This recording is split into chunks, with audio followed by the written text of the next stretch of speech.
Oh, Alexa is reminding us of our pending tea party for this afternoon. So before we get started today, do we have any questions, any situations people have come across since Thursday of last week, or anything specific that somebody wants to ask before I get started today? If you don't unmute yourself, then I'm not sure if my internet is still working or that everybody is still there. So just know. Thanks. You do have one or no? No, I'm good. Thank you. Good. Okay, great. Okay. So what I wanted to do today, in part because I need to always make sure that my staff is getting what they need out of it selfishly. So I'm actually going to go over, I've already pre-censored out an approval one that we got earlier this week.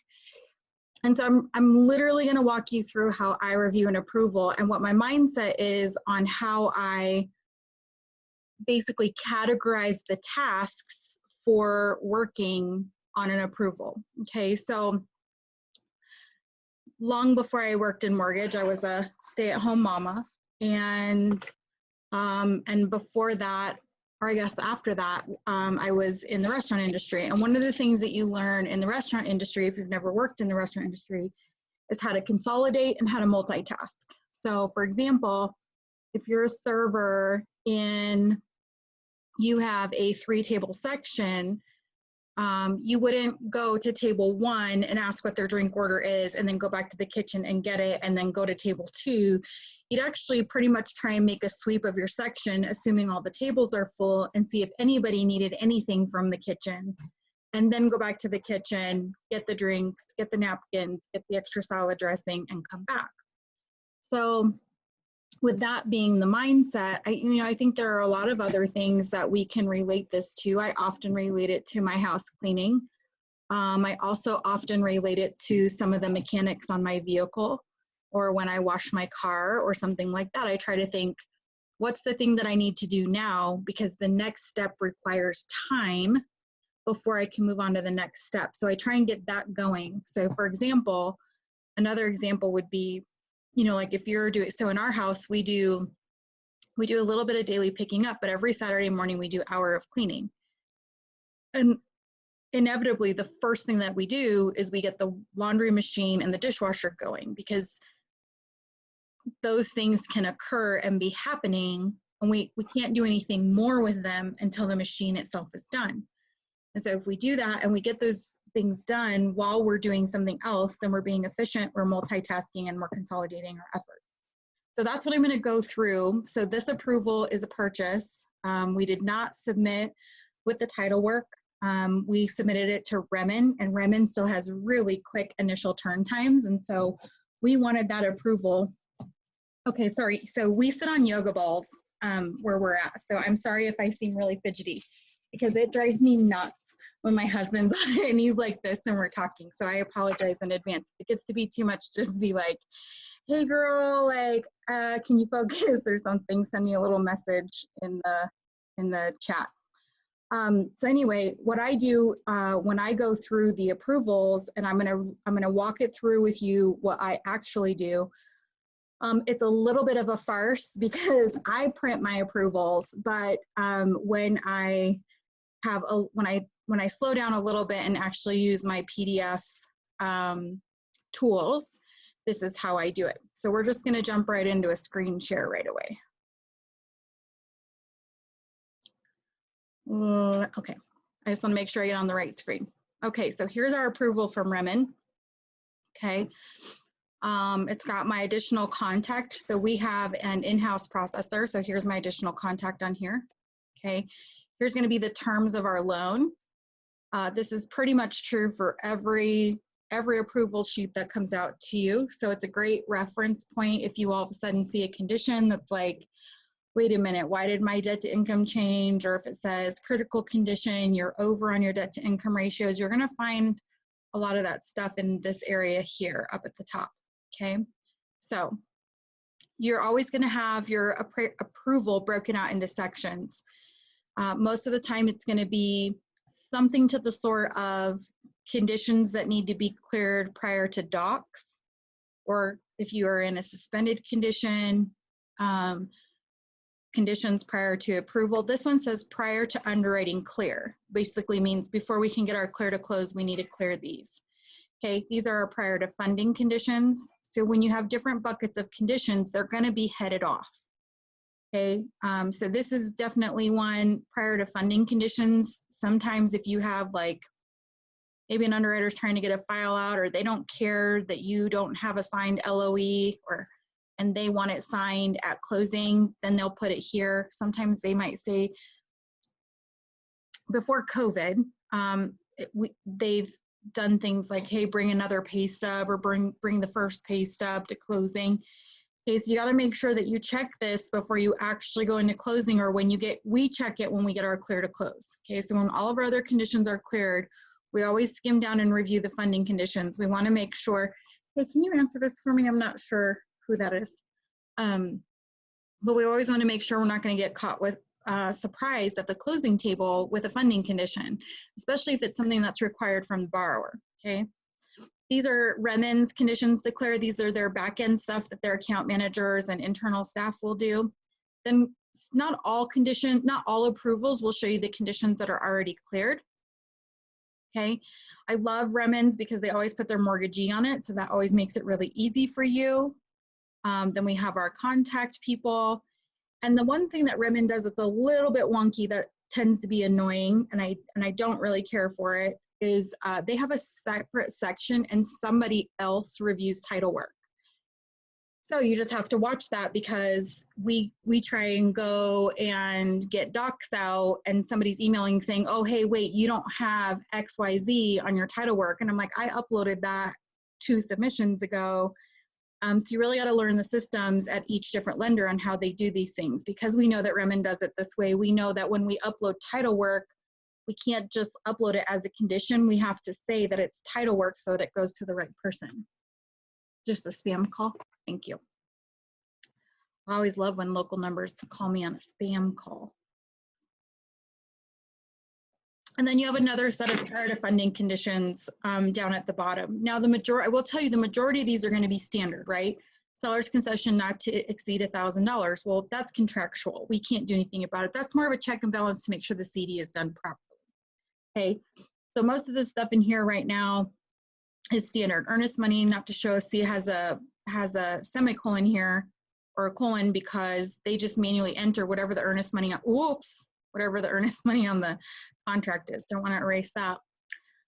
Standard maximum allowable commissions is 8, right? So these are all pretty standard, okay? But this is an approval. So I don't really even look at this stuff.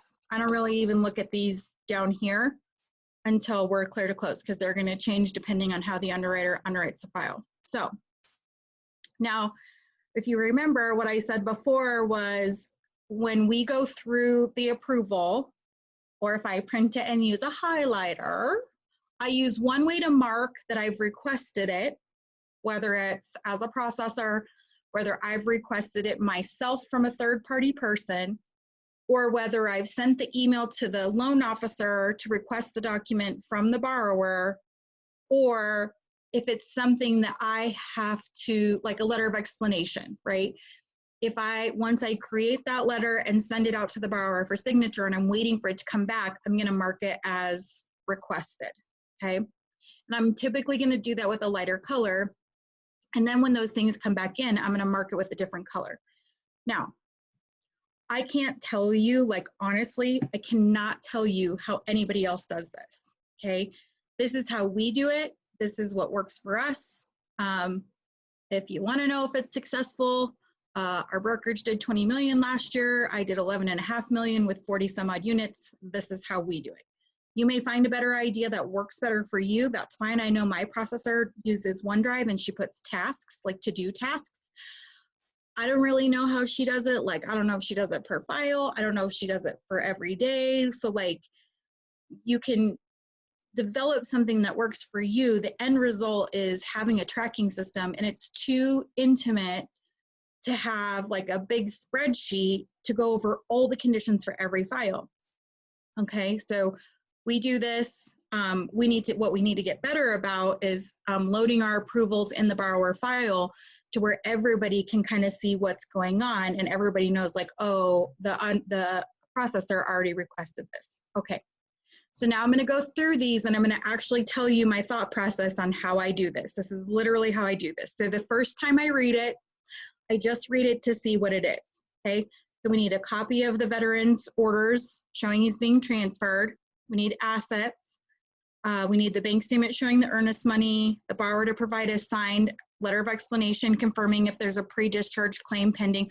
Listen, you don't have to know what that means. Y'all, been doing this 13 years, okay? I've had my own VA credentials for 5 years. I had to look up what that meant. I didn't know what a pre-discharge claim was, okay? So again, you don't always have to know exactly what you're chasing down. Okay, so we need the mortgage statement for their other property.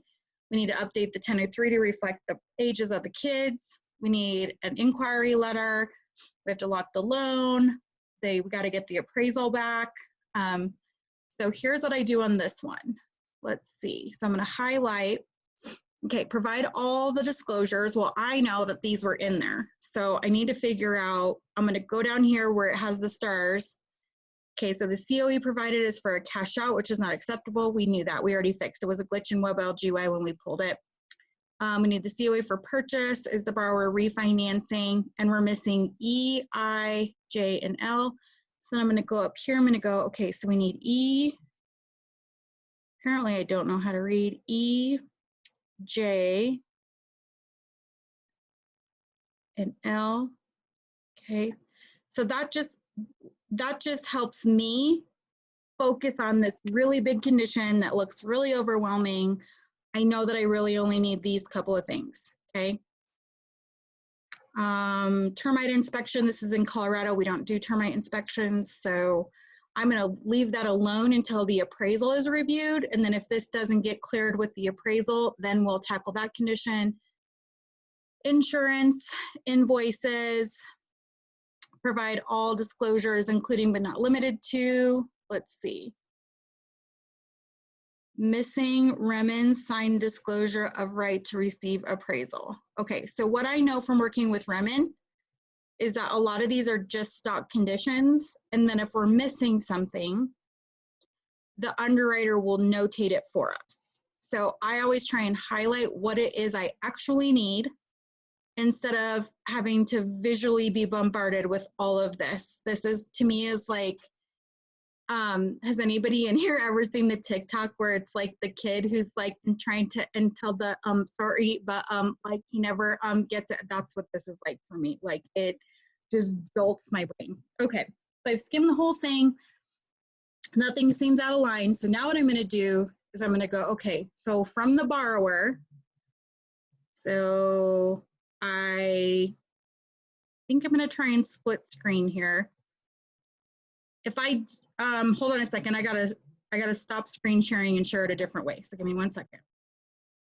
Okay, so I'm gonna do it this way. And then just bear with me a second because now everything looks funny. Okay. So, oh, for crying out loud. I'm sorry, I'm making myself dizzy. Just be patient with me. Ask me later. I just really want, I'll just do it here. Okay, so what I'm going to do first is I'm going to send an email. If I'm the processor, I am going to send an email. I totally confused my admin person the other day because I was doing this with you guys. And my admin person was like, so I got an email about the Jones file. And I was wondering, did you really need? And I was like, no, we don't. Okay, so new message. And yes, I'm going to Rachel Hollis Live. Okay, so I'm gonna send this to my admin. Okay, and this is gonna be Jones conditions. Hey admin, attached is the Jones approval. I need the following items from the borrower. Okay, so this is like me being a processor and I'm sending this to the loan officer because I am not contacting the borrower for these things. Now, if you're a self-processing originator, then you just be like, hey, Jaime, I got your approval back today. There's a couple items that I need from you. I'm going to list them out below. Let me know if you have any questions. Okay, so now I'm sending to the loan officer. So we need the orders. So what I'm going to do is I'm going to highlight this because I'm requesting it. So I usually just do just a little bit at the beginning. Okay, or I do it here. Hold on a second. So I either do it just a couple words here, or I just highlight this. This tells me that I've requested it. I'm gonna go over here. We need copy of orders from VA. Okay. We need, what I already know is we have these asset statements. So what I'm actually going to do is I'm actually going to cross this out in red because I already know that we have it. We got it in after we submitted and we just decided we were going to hold it. So I already know we have it. Okay, and now we need the asset statement and I know it was a wire, so we need the updated bank statement showing wire cleared borrower account. Okay. So this one, I'm not going to highlight this one. So to provide, oh yes, I'm sorry, I'm going to do this one. So I need the borrower to advise if there is a pre-discharge claim. Now what this refers to is if somebody is like in the midst of filing for disability or retirement and the claim has been submitted but not processed, we have to let the VA know that at the time of the loan. If the borrower is subsequently approved for disability, they get a refund of their funding fee. Okay, so that's what that means. Just learned that this week. You're welcome. 13 years ahead of the curve, everybody in here. Okay, so we need from the borrower, we also need the mortgage statement. Now, here's what I know about the file, because I happen to be the loan originator, is they actually just recently refinanced this. So I'm going to say mortgage statement or closing CD from refi or property at 883 Sugarcane. Okay. Now, the 1003 to reflect the age of dependents. Maybe I know this, maybe I don't. In this instance, we didn't know this. So we're going to have like, hey, need ages of dependents. Whoa, how do you spell dependent? And children to update 1003. Sometimes if you ask people that question, it's really personal and they're like, what do you need to know that for? And it wigs them out. So just tell them we just need to update the application. Okay, so I'm going to highlight this one yellow that I asked. I've requested it. Okay, so the inquiry letter at our office, we prepare them. So I'm not going to highlight this. The loan is going to be locked. I'm a processor. I don't lock loans. We already know that we've requested the appraisal because the processor, if you're a second level processor with my company or higher, you order the appraisal. If you are maybe if you're like a junior processor or something like that and you're not sure, then I would leave this blank for right now, okay? Disclosures is something that I need to look into, so I'm not gonna mark this one in any way. I already explained we're not gonna do anything from an inspection until the appraisal is reviewed. Hazard insurance. So on this particular file, we had already requested, the borrower needed to convert it, okay? So we had already requested it. So I'm not going to tell the borrower, I'm not going to tell the loan officer or the borrower that we need it. I know because I talked with as a processor, right? Like I already got the information. I know we just didn't have it in at the time the loan was underwritten, okay? And then invoices. And then the Remen signed disclosure. Okay. So then I'm going to send this email out, okay? So I send that. Now, Now those are effectively in the wash, okay? Laundry's in the wash, those are cooking. Now I'm gonna come back to the approval and I'm gonna start working on the stuff that requires my hands-on, okay? Gotta clean the bathroom. It's not gonna Mr. Scrubbing Bubble itself, okay? So provide the inquiry letter. So we're just gonna, why can I not see? There we go.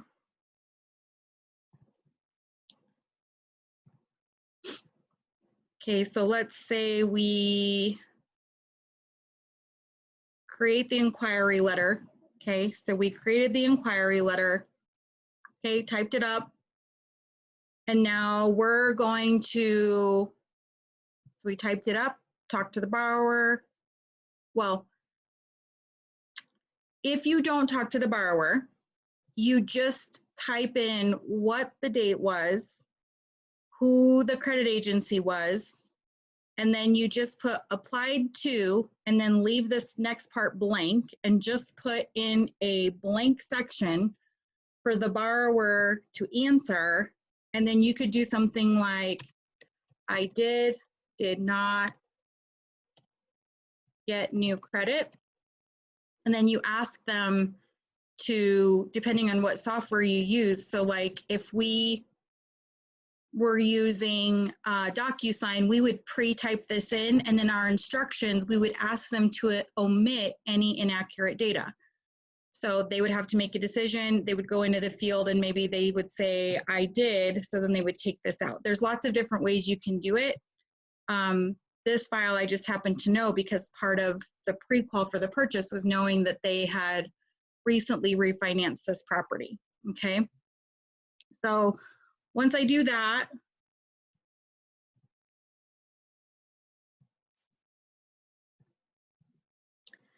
okay, so once I do that, I'm going, and I know that I sent it to DocuSign for them to sign. I'm going to highlight that.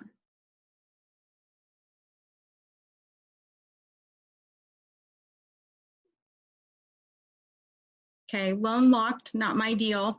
So sometimes, because I'm a real visual and I have this real incessant need to have everything on my approvals crossed off. And so sometimes what I do is I might go in and just put LO so that I know that this is the LO to do. Okay. If it's, I'm glad they changed these approvals and they put Remen's stuff in its own category, but I would go through and mark stuff off that Remen was to do so that I didn't feel like I was missing something. Okay, so I might go in and I might gather all my invoices and load them into the borrower folder. Okay, and then I'm going to go through their initial package and I'm going to look for these disclosures. This one I know we had to send the VA mandatory clause. We had to send that out to the agents for the seller to sign. So I know we don't have that one. But at this point, the counseling checklist was missing and the child care form was missing. So we pulled those down. We got them pre-filled out. We sent them in DocuSign with the letter of explanation. So I know I requested that. Okay, so now look. We're gonna leave this one. So let's say this one is the underwriter. So I might come in here and just put underwriter, right? And then this disclosure, Remen always they're bougie about this form and they want their own. Okay, so we requested everything, okay? So this is how you would want your approval, then you would save this in the borrower folder, okay? Now, as you get stuff back in, okay, so spoke with the client yesterday and she got, well, a bunch of this stuff was already uploaded. It just we didn't have it by the time my processor was ready to submit because she was on like crack that day and got a bunch of files submitted. So we might go back through now and be like, okay, well, we now have there we go. Okay, so we have this in now and we have the bank statement in because we got it and we already had this. We got So we don't have this in. The borrower emailed us and told us what the explanation was. So now the processor's gonna type it up and send it out to her. So we don't have this back in yet. We got the statement or the CD. So we have not updated this 1003 yet. So then what we would do is pull down the 1003, update the dependents' ages, know if your lender wants your borrower's signature or not. If they want the borrower's signature on any changes or initials, then you would send that out in DocuSign, but you don't mark this off until you get it back. Okay, we got the appraisal in. That was turned in yesterday. Let's say we sent these out. We don't have them back yet from the borrower. We got the insurance in. And let's say the day I did this, I got the invoices in and I loaded them in the file, so that's done. And we know that this is out for signature, okay? So now effectively, if somebody says, hey, where are you at on the Boudreaux file? You can be like, hold up one sec, let me just pull up the approval and just be like, oh, I'm waiting for the borrower to do the DocuSign for the inquiries and the 1, 2, 3 missing disclosures that we had, okay? So you know the status of your files. And now I know through this system, I'm waiting for the underwriter to do this one, and I'm waiting for the LO to do this one, marked it. And now I know when I'm getting ready to go and submit this loan, what am I missing? What do I need to get done? So as a processor, I always try and do any of the documents, anything that I need to do, I try and do it that day that I get the approval done, okay? Now, a long time ago, I heard it was on the Oprah show. And I want to say it was Van Zant, Yanla, I don't know how to say her name. And one of the things that they were talking about is the just incessant need of running a household to always have to always be doing something. And one of the things that they talked about was touch it once. So it was really funny. And I think I remember this because this is me, but Oprah was talking about she can wash the laundry and she can dry the laundry, but then when it comes to putting it away, it just sits for forever. And so you have to adopt this mindset of touching it once. And it is literally something that changed my life. And it's the same thing in processing. So there are going to be things about processing that you don't like. And I've shared many, many times in here, there are some things that I freaking hate about processing loans. That's why I have a processor, because it's to the point where I realize that is not an effective or efficient use of my time as an originator or a broker owner to be filling out submission sheets. It's just not what is the best use of my time. It's not the best use of my time to be, drafting up letters of explanations, because that means that 15 minutes that's a phone call I can't take. Okay. So if you get into the habit of this mindset of I want to touch it once, right? So I'm going to look at my approval. I'm going to send out orders or requests for documents. And then you really should, if you're utilizing, so if you're not utilizing anything, then I would utilize some sort of to-do task or reminder in your email calendar system that you're working in, okay? So if this was me, I'm gonna lie my face off to you, because if this was me, I wouldn't do it, but it is what I ask my processor to do. So let's just be real clear here. What she does is she goes into the OneDrive.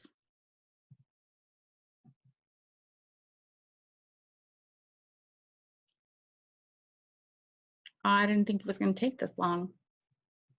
And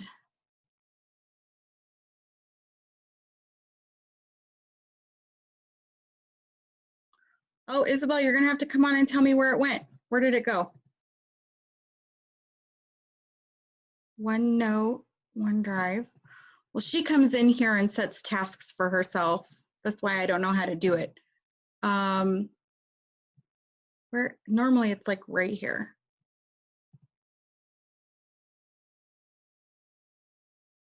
All right, we'll scratch that. I thought she was in here. Isabel, are you in here? Yeah, no, Skylar's in here. Isabel is not in here. Okay, so what you would do then, and what I've done in the past, is I just go to my calendar, okay? Oh, there it is, damn it, it's in, okay. So you can add a task, okay? So add a task, so you can see some of our stuff is in here, okay? You can add a task, Boudreau, R-E-A-U, resubmit, okay? So we're gonna add, okay? And then you wanna maybe keep this open. If you're someone who's, so I'm much more, I'm very system oriented. I'm very rigid in my structure. So I don't necessarily need to go into my calendar and set a date for tomorrow, because I'm just, at this point, I'm very systematic in what I do. But if you're newer, or maybe you're growing as a processor, and so now you're taking on more than, you know, like, yeah, maybe you were comfortable before, but now you're like losing sleep at night and sweating and skipping lunch. If you're in that place, then I would say go ahead and pop into your calendar, and for tomorrow, go to tomorrow. We're going to add an event for tomorrow.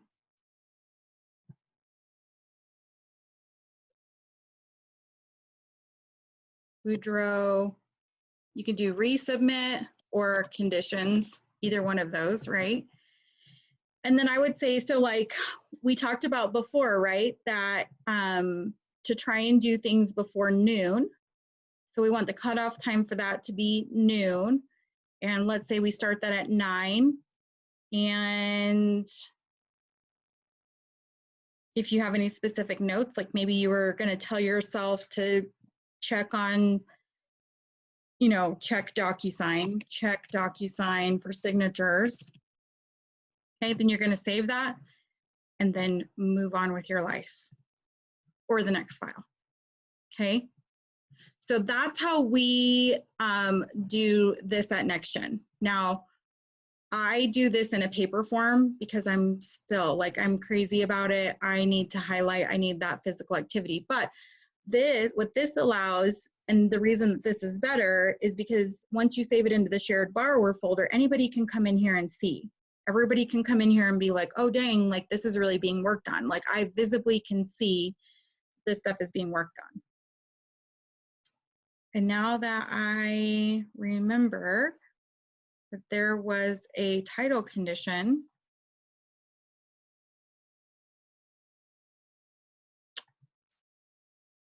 prior to funding, prior to underwriting clear, prior to underwriting clear, prior to underwriting clear.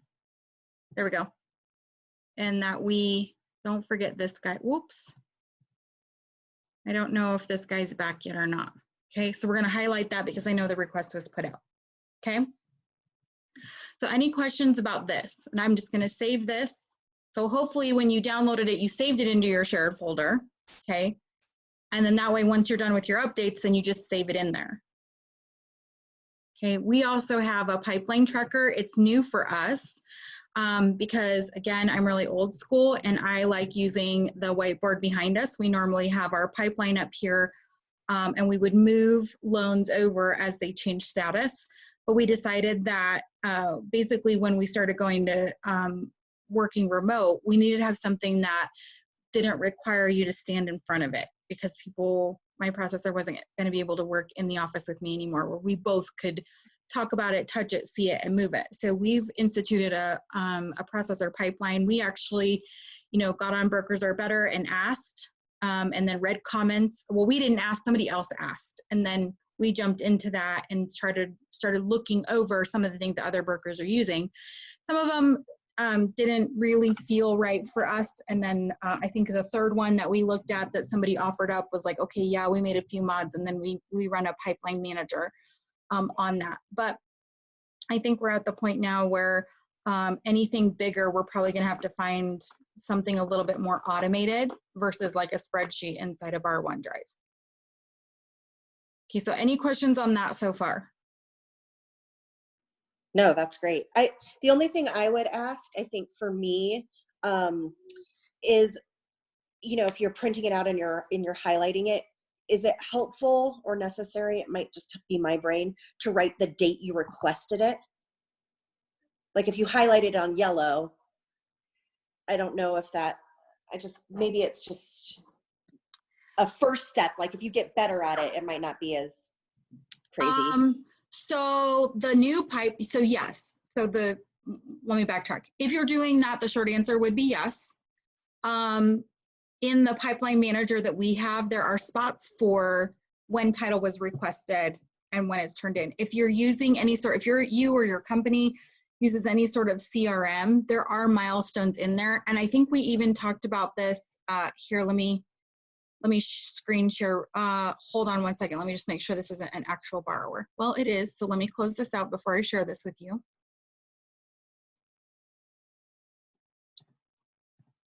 Okay, so so inside of Calyx, okay, you can click on preliminary title report, okay, and you can mark in here as well when it was reviewed, ordered, and received. So we talked about that. That's another place. Yeah, I remember that. Yeah, that's perfect. So yes, because I'm not doing as much processing now, and have been out of it for long enough that I never really processed with all the tech that is currently available. I know that some teams use Microsoft Teams. The reason that we don't is because oh, hello, email. Sorry about that. Normally I close those out before we get on Zoom. The reason that we don't, and what I've said before, let me go to a screen share again real quick, is because, oh, for crying out loud, just give me a second. Okay. So the reason that I don't is because having been in the restaurant industry, I think I think about efficiency more than most people consider it, given my working history past. And so one of the things that you have to be careful about, I will heed you this advice in advance.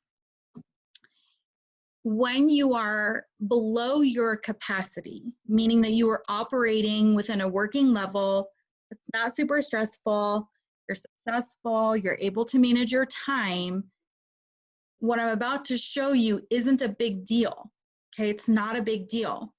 But as you grow and as people realize that you can do this job and they put more on your plate, this is going to be the thing that trips you up and is going to take you down, okay? So the reason that we do not use Teams or Trello or some of the other tech out there, and the reason that we use, and I will show you in a second, the two that we have between several of the loan officers we have, is Dropbox and OneDrive.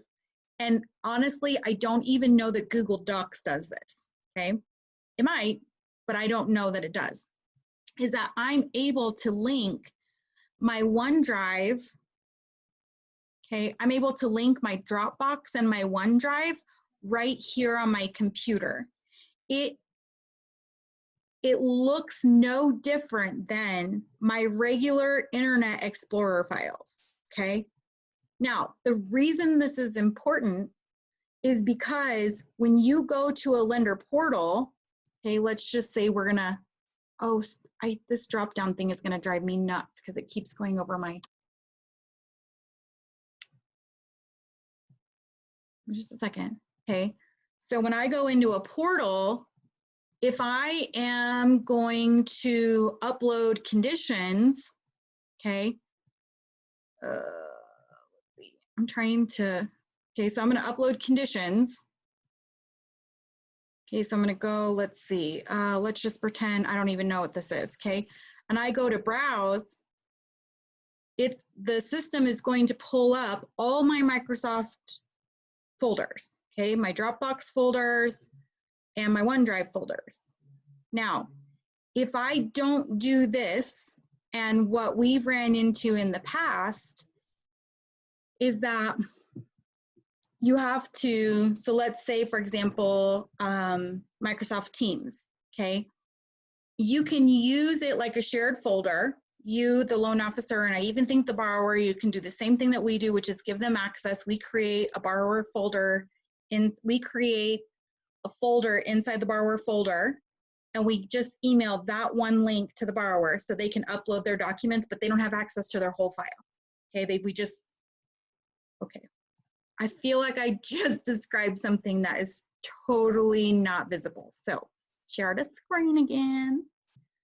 Okay, so what we do is inside a borrower folder, when we first open the folder, is we create a borrower documents folder. Now, we learned this the hard way, where we have to say and put their name, okay?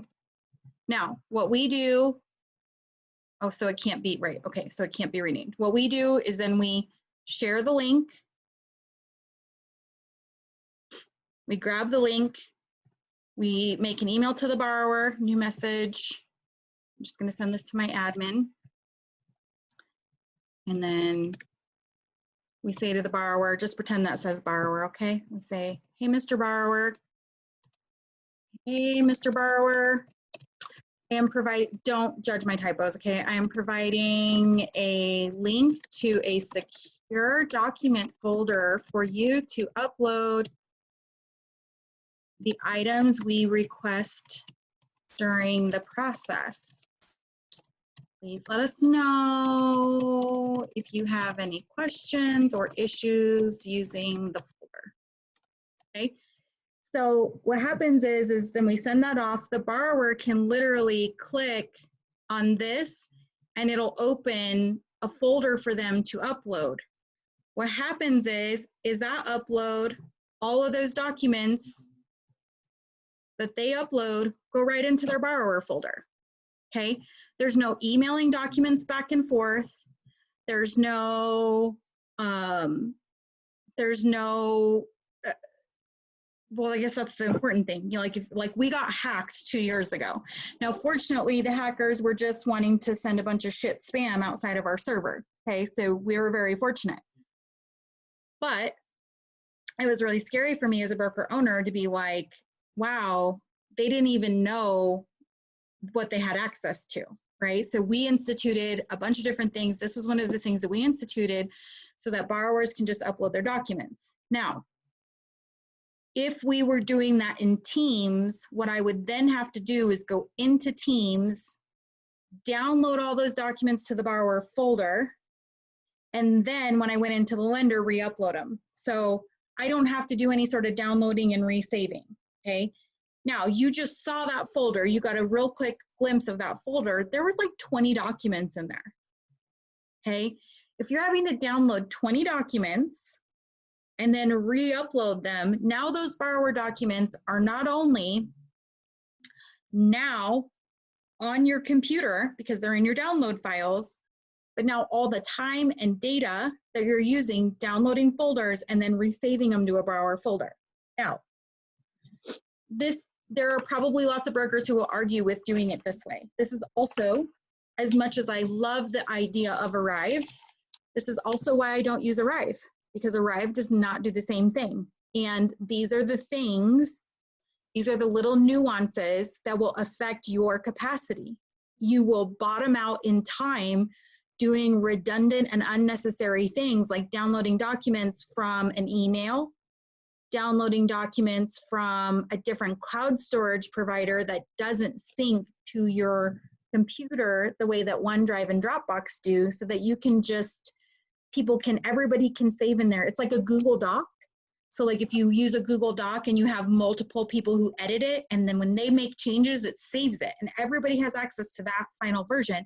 It's a very similar idea, okay? So in response to efficiency, and here's the other thing, okay?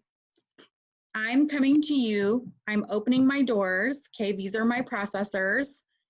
I'm telling you how to do this because I'm sitting in front of you as a almost $12 million producer, 40 plus units a year, 40 to 53 units a year.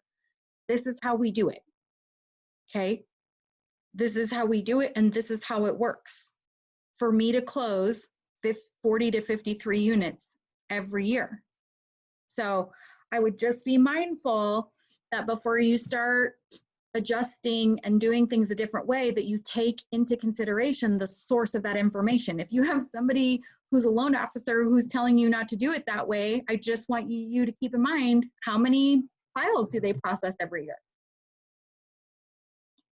Okay, no different. Like, I saw some post on Facebook today and somebody was like, oh, I've been looking for the Facebook School of Medicine. Please tell me where you got your medical degree. I want to sign up, right? Like, you have to consider the source of the information. So I'm not saying that to pat myself on the back. I'm sharing not only with my staff who are new how we do this, but also sharing with you guys, this is why we do it this way. Because we've been bogged down. We've hit capacity where we can't efficiently process files. We can't efficiently process 20 or whatever files that we have already done 3/4 of what we did last year. Okay. So, but there's no way that we could have done that if we were still doing some of the things that we're doing. So I've refined this process to the best of our ability with what's available to us in the market. And as a processor, especially as a third-party processor, the biggest challenge, I would say the biggest advantage that retail has over broker is they have one unified system. Everything speaks to itself, okay? I don't know if ever that would be possible, but there are ways to, by using the OneDrive the way we do, we've essentially created a seamless system that everybody can speak to each other in one channel. We all share the OneDrive. Everybody has access to it. Every loan officer for our company has their own dedicated folder. And then the processor that works on that loan officer has access to that folder. And sometimes, like, we're onboarding a couple new people, we don't send them the whole loan officer folder. We just send them that borrower folder. And the cool thing is if my computer breaks or I lose it or it gets damaged or my kids are on it or whatever, I can break the OneDrive link. I can say, don't let it save to wherever or break this link, and nobody can have access to that stuff. If it doesn't have access to the internet, it won't update those documents. It won't update, it won't even let me have access to the document. Okay. So any questions, other questions? But yes, I would say market. I think it's just something as you get more comfortable with, or depending on who you're working with, you'll catch a flow and you may get to a point where you don't need to, like, but yes, we would mark them. Yeah, I love. But, I was super excited to have a bike that had speeds, even though I had no idea what that meant, right? But it was still a bike. It had pedals and two wheels and, handlebars and I think it was, I can't remember if that bike had brakes on the pedals or brakes on the handlebars, right? But like, think about that, right? Like, it's still riding a bike. You're still going to have to process it the same way. And I'm sure it's, like, if you think about kids who transition from a kid's bike to a 10-speed, how many times do you see a kid pedal backwards and realize the bike's not stopping? And you're like, squeeze the handlebars, right? So it's still kind of like that.